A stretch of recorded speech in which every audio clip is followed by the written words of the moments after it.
everybody's, we said we'd try and get finished at 3:30. Everybody's got a lot on, etc. I thought just I'd kick off actually with one question for the panel for myself in terms of, because Rob mentioned covenants.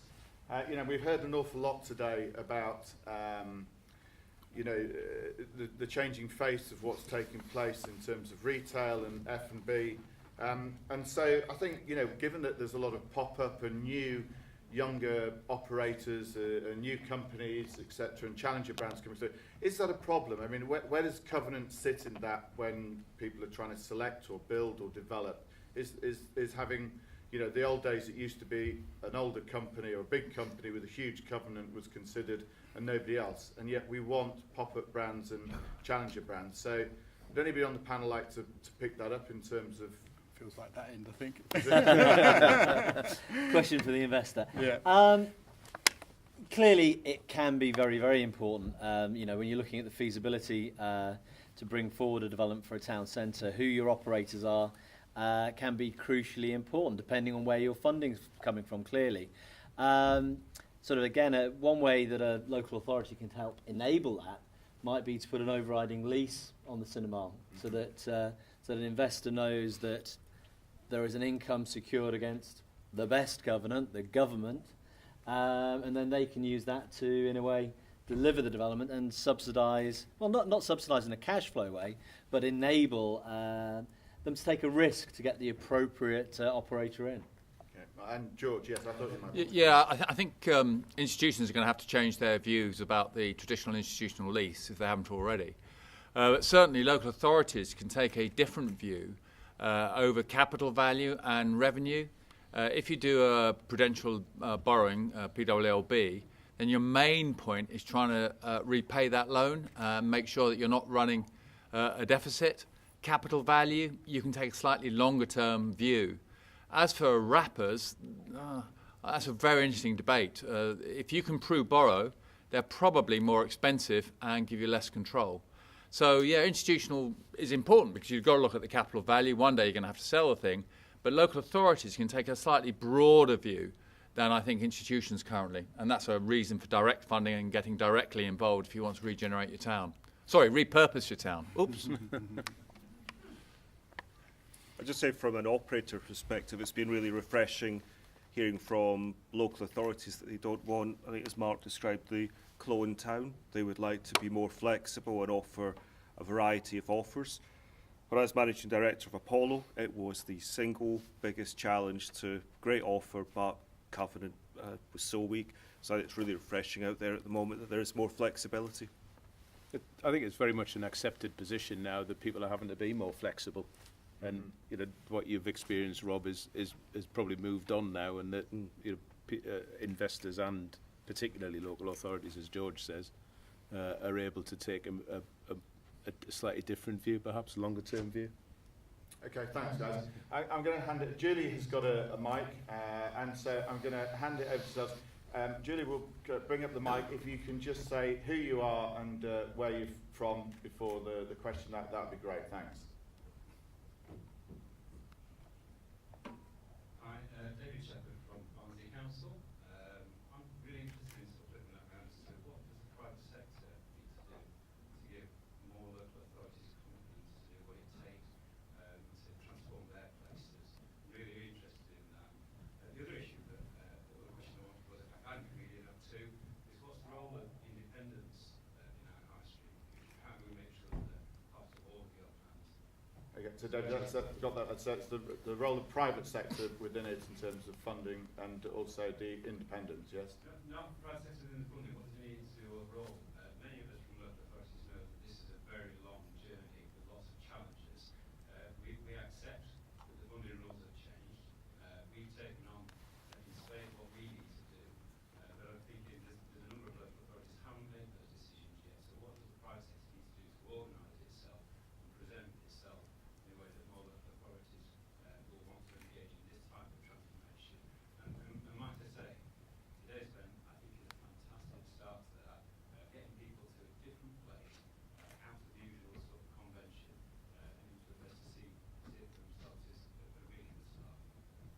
thank you very much. George, would you like to maybe pick that up? Well, no, not really. I thought that would be for Mark, really. So far as the private sector, I speak from having worked in both sectors, and it strikes me the private sector just cannot afford to take unaffordable risks. And a lot of what the local authority can do is de-risk it for them, but the private sector are desperate to get involved with local authorities if the local authority take the risk. So they're going to have to establish, I think, a track record of success. And one of the problems we're dealing with in a town centre at the moment, and I asked that question, and I don't think there's a complete answer to it, is what is the future? But when you talk to people like Mark, and there are others, they do have some great ideas, and they have great innovation, and they have great people working for them. And I think in partnership, we can achieve great things. So I think I'd be looking for innovation, character, ideas, experiences which we in our local authority don't have. And again, speaking very, very personally, if I'm going to be working with people over a long journey, as you referred to, people who are fun to work with and good to work with, they can bring that to us in spades.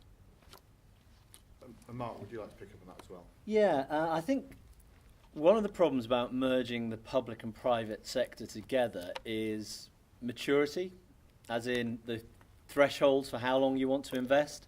A lot of the money that is available in the private sector is quite short term, certainly very short term when compared to the timescales that a local authority are going to look at a town centre, or as importantly currently how long it's going to take to instigate that transformation.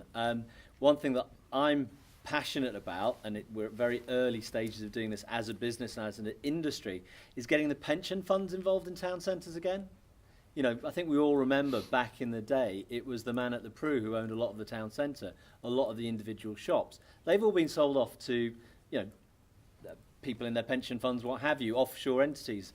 I think the way that we can start instigating some of this long-term regeneration of town centres without, frankly, local authorities footing the bill and taking all the risk is to start this dialogue about what our pension funds should be doing and looking at our town centres really as infrastructure investments. You know, they're happy to pour billions of pounds into infrastructure investments if it's a bridge or something.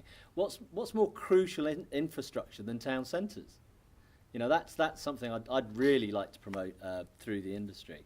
And you know, just to speak to the point very quickly about independence, you know, I think everything you've heard today is about this sense of purpose, sense of place, this sense of individuality, crucially important. You know, that they are so key to the vitality of our town centres. But again, that's not to say every single town requires an artisan baker, or an artisan baker is going to thrive in every town.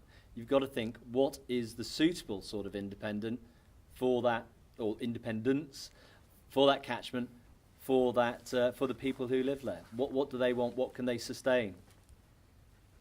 I think, sorry, just to add to that, is the other thing about the private sector involvement is that private sector ownership within any town is generally disparate, and actually the one entity that controls a large amount of what happens in a town centre is the local authority. So there's got to be an acceptance and an enthusiasm from the local authority to engage in a larger investment within its town centre, not just in the, as we said before, not just in the boxes, but in actually the public realm, the transport infrastructure, and actually the local authority are the ones that can control how that happens. And companies like ours, you know, we've done a lot of this around the country, and there's becoming more and more momentum now that I think local authorities are comfortable that this works and that there are different ways of doing it, and it's starting to gain momentum. Yeah, thank you. Thanks. Anybody else? Have we got some more questions? I think up on the top right there. As I mentioned before, if you just say your name and where you're from, that would be great.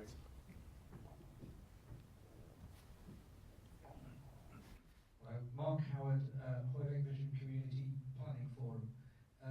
This is an initiative under the Localism Act that allowed communities to set up their own neighbourhood development plan. We did that in Hoylake, and it was got through referendum in 2016. I'm just wondering, there hasn't been any mention of community planning forums and the role of operators and town centre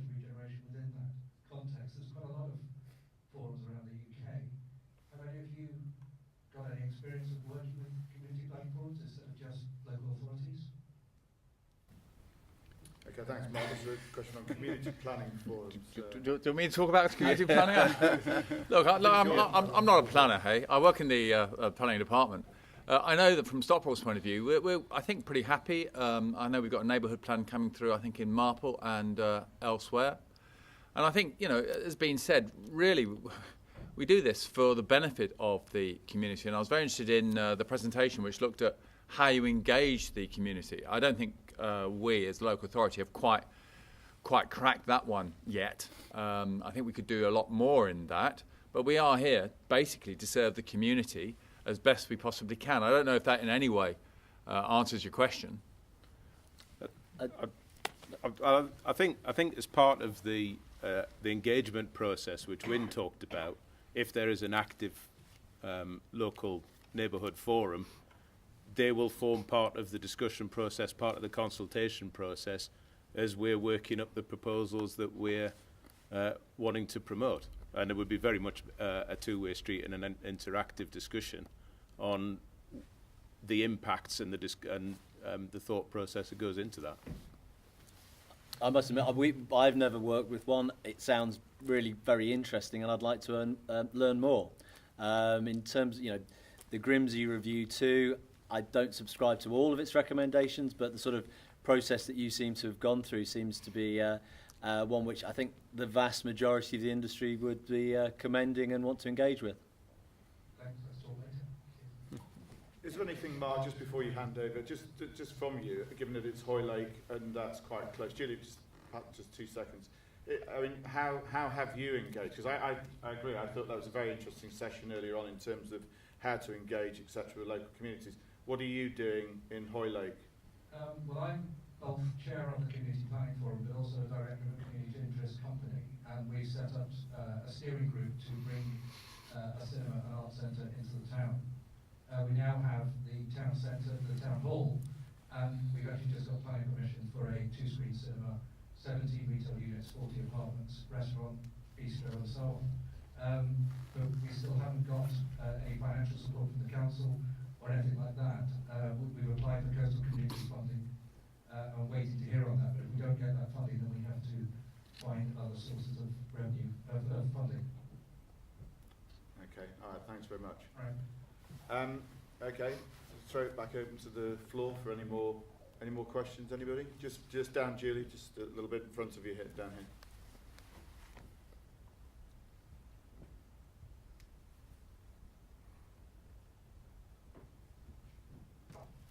Hi, Sophie Morgan from Cushman & Wakefield. I was really interested, Wynne, in what you were saying about in Dartford with cinemas working to complement an existing theatre offer. Got a couple of projects at the moment where there's an existing theatre in the town centre and there is concern from members and community groups about the impact that a new cinema might have on an existing theatre. So I'm interested in whether any of you have experience with where this has worked successfully and how that might be done. There's definitely architects in the audience who have worked more experience than me. I think it'd be useful to speak to them, but I'll give some examples out where Wynne is in the audience as well. You can hopefully jump in.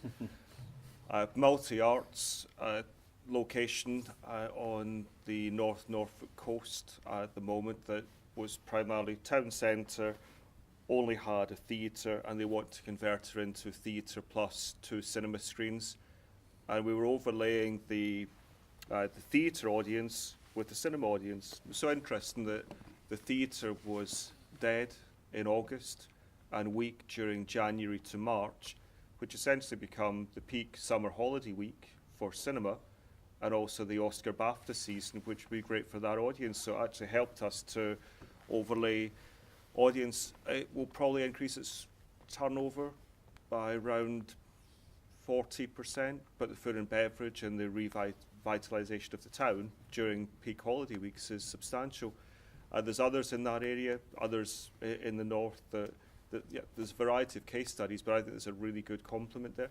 The Dartford specific point is that it's the largest regional theatre, and it's generating, I guess, 250,000 consistent admissions a year.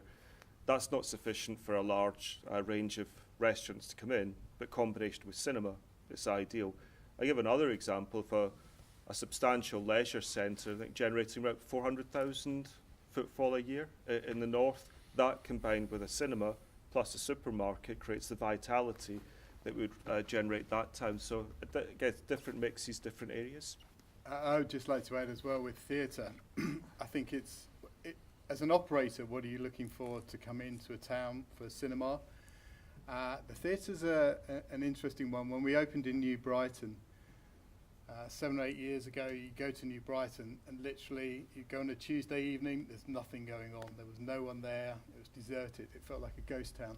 The only thing that worked was the theatre, the Floral Pavilion there, and there were 200,000 people a year going there, and that gave us the confidence to say, well, if people are happy to come here for a theatre, they'll come here for a cinema. So I think that was the major factor. So although they sit in separate markets, and I don't know much about the theatre market and how they go about their audience, it does give that confidence that it's, you know, again, as I say, most of our business is in the evening, building that evening economy. A theatre is a really good confidence booster. It goes to what I said earlier. I mean, retail was too successful. It crowded out all of these other uses from our town centres, and people have forgotten what our town centres are for. You know, so you think about the town centre, you think about the high street. People don't think about all the other fabulous things that should be going on in town centres. And, you know, our view is the more you cram in, the more vibrancy, the more reasons to come in there, the more success for everybody. Okay, thanks, panel. Thanks, Sophie, for the question. I think we've got another question over on the left-hand side.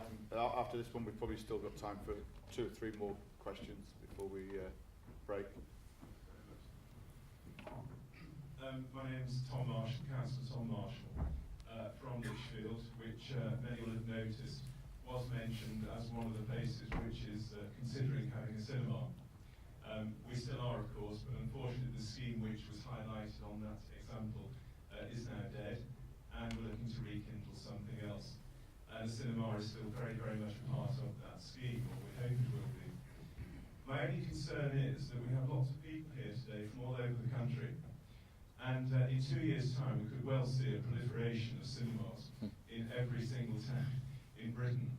And that would be a very good thing in many ways, but of course, could we not become victims of our own success in terms of selling the principle of cinemas so widely that they become ubiquitous, and then of course they're all competing for a limited amount of business.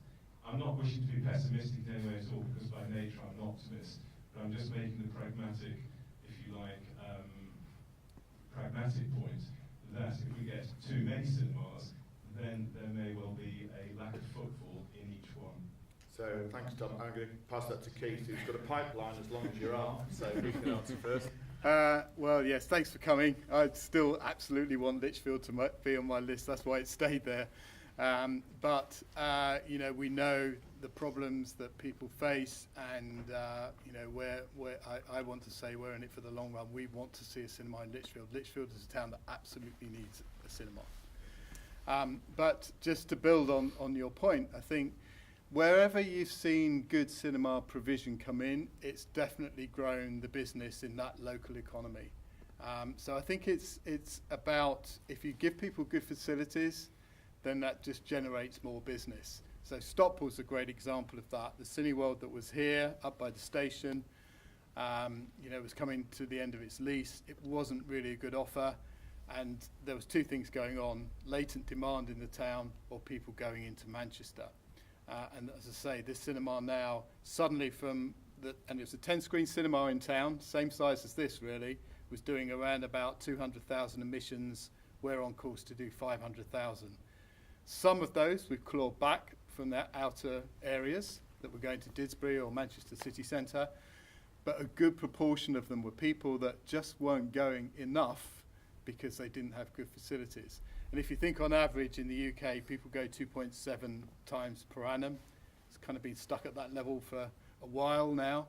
But when you see towns that have good cinema provision, that number can go to 4, 5, 6.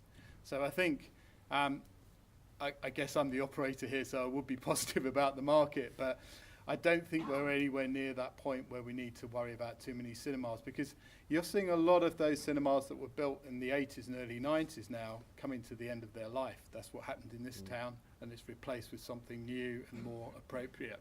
So I think there will be, there'll be some casualties along the way, but there'll be ones that will probably have fallen away anyway, I think. Like, just to add to that, there's around a third of the seating, well, so a third of the cinemas in the UK are coming up for lease expiry over the next 7 to 8 years, so there's opportunities to refresh. There's around, in some cinema chains, there's 60% reductions in capacity to create larger luxury lounge seats, so that creates demand at peak times. And there's a growth, a change in the types of customers going through, so a broader range, so the opera, the ballet, and midweek evenings. And I'm sort of really shocked that Lichfield hasn't had a cinema so far. I've scouted it for a decade or so, but something good should happen there, just like it's the same elsewhere. And I give other examples that one of the architects in here designed a cinema in a catchment for 4,000 local population. It's 2 screens. It's trading its socks off because in some of those localities there is no other leisure provision. And the BFI estimates that around 12 million people in the UK don't have access to a cinema within a 15, 18-minute drive time. So actually another piece, London has a visitation rate on average of 5, and some other parts of the UK have a visitation rate of 1.5. So there's big gaps in provision, which, taken into account, I sort of half full as opposed to half empty, but I do think there's much more scope to grow. I think I'd just like to add, really, from a perspective of the big picture as well, in terms of working with local authorities, and sort of pick up a little bit on Rob's point there as well, is that the days of the really huge category killer cinemas opening and just soaking up for 30 miles, 30 minutes drive time around them is disappearing. And I think there is, as you said, there's a huge scope for smaller cinemas serving their local community to come in and work in that community, not be going more than 5-10 minutes out of the town. Cinemas are far more flexible now with what they can deliver and their costs and the types of buildings they can go to with digital. And actually, we've been saying this for some time, that actually stop thinking about necessarily building a cinema. You're building a venue which is multi-purpose, that can have businesses coming into it, can hold meetings like this, can have community events, and is showing a whole range of product that's not just about the latest blockbuster. So I think that I would agree with the guys that there is a huge amount of scope still within the UK. Mike, can I just add in, if you take, say, the investment in these towns and these localities, we do a lot of work in Western Europe. Germany in the last 15 years is down over 20%, and Spain has closed over 1,000 screens and is 30% down on market. Lack of investment, lack of infrastructure, lack of support. But the UK is up over that same period, about 3-4%, so it's steady growth. Thanks, Rob. So as I say, we've got time for 1 or 2 more questions, if anybody's got any.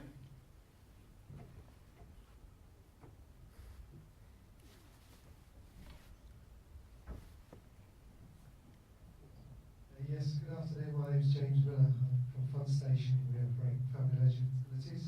I just want to ask the panel, what's their view on the future and the threat from online and subscription-based services like Amazon and Netflix? Should we have another day on that? I think we. Look, it's something that comes up regularly, and there is a difference. There is a difference between eating in a restaurant and eating at home. There is a difference in consuming content in a cinema to consuming it at home. And the big challenge for us is the word that we use all the time is experience, because, as I said earlier, this is people's valuable leisure time, and we see ourselves competing with a night out. If you've chosen to go out, are you going to the theatre? Are you going to a restaurant? Are you going to a cinema? And so we've always set our business to be one that's in the experience and hospitality business. The people we employ sometimes come from other cinemas, usually come from places that install the discipline of hospitality and good customer service. That's what we look for, because first and foremost, this venue is about giving people a really great night out. And so, of course, people have more choice than ever before about how and where they consume content. But cinema is absolutely still relevant, and as long as people invest in it, it will stay strong. And I think if you look over the years, it's faced TV, it's faced video, it's faced VOD, and it's faced Netflix. There's no room for complacency, absolutely. But also, I think if we focus on what is important, I think for cinemas, which is about creating a great night out, having the best technology, of course, having the best seats, having the best legroom, but also engaging, doing something with atmosphere and personality, then you'll keep the audience. That's how I feel. Okay, thanks. Is there anybody, we got time for one last question, if anybody's got anything they want to ask now? Are we all, I think we're all done. I think we're just heading towards 3:30. I think that's got to the edge of everybody's limits. So it just remains for me to, well, first of all, thank you very much to the panel for the questions down. And actually, again, once again, thank you to all the speakers today. I'd like to also thank our sponsors, particularly our gold sponsors, the Landy & Phelans, for all their support, and the Light, again, for hosting and supporting us today. Oops, one too far. There you are. Lights out already. And just to say that we are going to be doing some, ourselves and Anatomy together, the Big Picture Anatomy, are going to be working together to do some placemaking sessions in October and November. There are very few places left for these.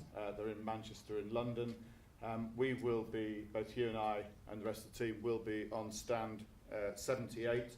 So it just leaves me to say thank you once again, everybody, for coming. I hope you have a fantastic Revo. I hope you enjoyed today's events, and thank you very much.